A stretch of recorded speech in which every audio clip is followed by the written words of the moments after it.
नमस्कार, आदाब। मैं सैयद तक़वी। हिज़्बुल्लाह ने तेल अवीव में इज़राइली युद्ध मंत्रालय के मुख्यालय पर हमला किया। हिज़्बुल्लाह ने कहा कि उसने आत्मघाती ड्रोन से मध्य तेल अवीव में इज़राइली सेना और युद्ध मंत्रालय के मुख्यालय को निशाना बनाया है। दूसरी तरफ ईरान पर्यावरण विभाग के प्रमुख ने बाकू में अज़रबैजान के राष्ट्रपति से मुलाकात की है। ईरान के उपराष्ट्रपति और देश के पर्यावरण विभाग की प्रमुख शीना अंसारी ने बाकू में अज़रबैजान के राष्ट्रपति इल्हाम अलीयेव से बातचीत की। वहीं दूसरी तरफ सुप्रीम लीडर के सलाहकार अली लारिजानी का सीरिया दौरा होने वाला है। ईरान के विदेश मंत्रालय के प्रवक्ता ने कहा है कि ईरान के supreme leader Ayatollah Saeed Ali Khamenei के वरिष्ठ सलाहकार अली लारिजानी एक उच्च स्तरीय प्रतिनिधि मंडल के साथ सीरिया का दौरा करने वाले हैं। फ्रांस में हजारों लोगों ने फिलिस्तीनी लोगों का समर्थन करने और फ्रांस के इजरायली शासन के बीच फुटबॉल मैच के विरोध में प्रदर्शन किया है। वहीं एक और समाचार के अनुसार इराकी लड़ाकों ने महत्वपूर्ण इजरायली ठिकानों पर भी हमला कर दिया है।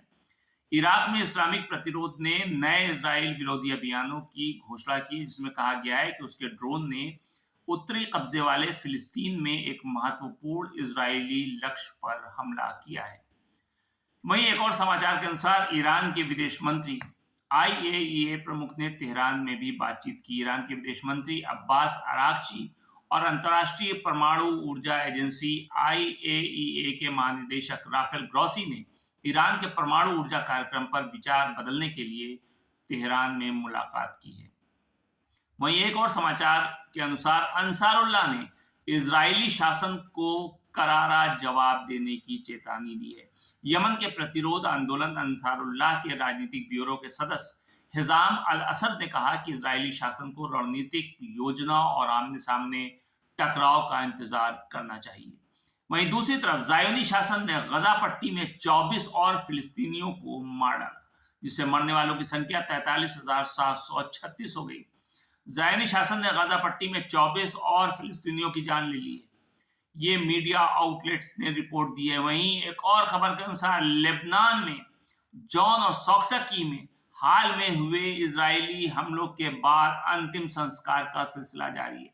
साक्साकी शहर में हाल ही में उनके घर पर हुए इजरायली हमले में मारे गए 12 नागरिकों का अंतिम संस्कार किया गया। हाल के दिनों में अलग अलग हमलों में मारे गए पूरे परिवार, माता पिता, भाई बहन और रिश्तेदारों को सिपुर्द खाक कर दिया गया। एक और दिल दहला देने वाली घटना में अक्कर में इजरायली हमले में मारे गए नबाती के 10 नागरिकों को उनके गृह नगर में दफनाया गया। इन मासूम लोगों की जान उस नरसंहार में चली गई जो इजराइल ने किया था। कल जॉन शहर में एक ऐसा सख्त इजरायली हमला हुआ जिसमें इजरायली सेना ने कम से कम 30 नागरिकों की जान ले ली, जिसमें मुख्य रूप से महिलाएं और बच्चे थे, जिसमें स्थानीय लोग और विस्थापित परिवार दोनों शामिल थे।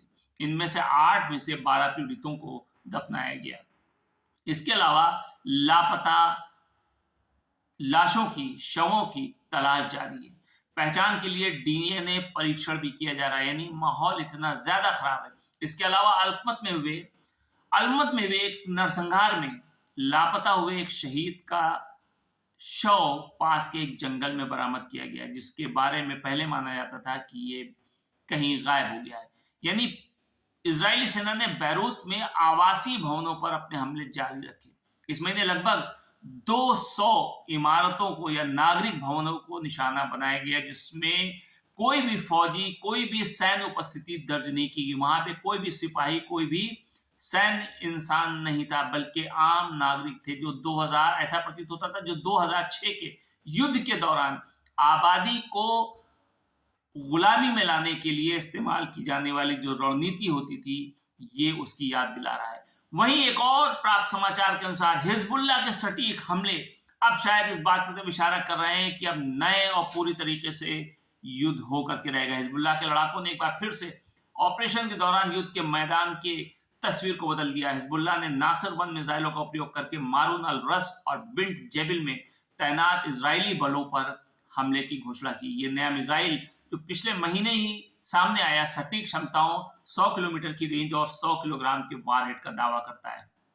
इन मिसाइलों को दक्षिणी सीमा पर तैनात करना अब उनकी रेंज तेल अवीव तक पहुंचने की उनको इजाजत देता है। शायद ये उनकी रणनीति का एक हिस्सा है। वहीं दूसरी तरफ पत्रकार खलील नसरुल्लाह ने कहा है कि यह बहुत उल्लेखनीय है कि हिजबुल्लाह ने अब दक्षिणी लेबनान में जमीनी लड़ाई में नासिर 1 सटीक मिसाइलों को तैनात किया गया है, जो पहले इजराइल के भीतर सबसे अहम सैन्य स्थलों को लक्षित करने के लिए रखे गए थे। जमीनी लड़ाई में एकदम सटीक मिसाइलों का ये एकीकरण एक रणनीतिक आश्चर्य का प्रतिनिधित्व करता है, जो शायद इजराइल की उम्मीदों से परे है। ये कदम 2022 में अल-बैदा शफ़वा लड़ाई के दौरान शफ़वा में सैन्य ठिकानों के खिलाफ अंसरुल्लाह की बैलिस्टिक मिसाइलों की तैनाती को भी बताता है, जिसका एक बड़ा प्रभाव पड़ा और लड़ाई की तस्वीर और उसका रुख एकदम बदल गया। इसके अलावा हिजबुल्लाह ने एक बार नहीं बल्कि 2 बार तेल अवीव में इजरायली युद्ध मंत्रालय के मुख्यालय हकीरिया को निशाना बनाया। पहले उन्नत गुणवत्तापूर्ण ड्रोन के साथ, बाद में कादर-2 मिसाइलों जिसकी रेंज तकरीबन 250 किलोमीटर है, जिसका वारहेड तकरीबन 405 किलोग्राम है, सेवा में जो उसके शामिल था उससे कार्रवाई की। ये कार्रवाई हिजबुल्लाह के दहिये के लिए लंबे समय से चले आ रहे सिद्धांत के अनुरूप है, जो शायद बैरूत के दक्षिणी उपनगरों और तेल अवीव के बीच एक संतुलन स्थापित करता है।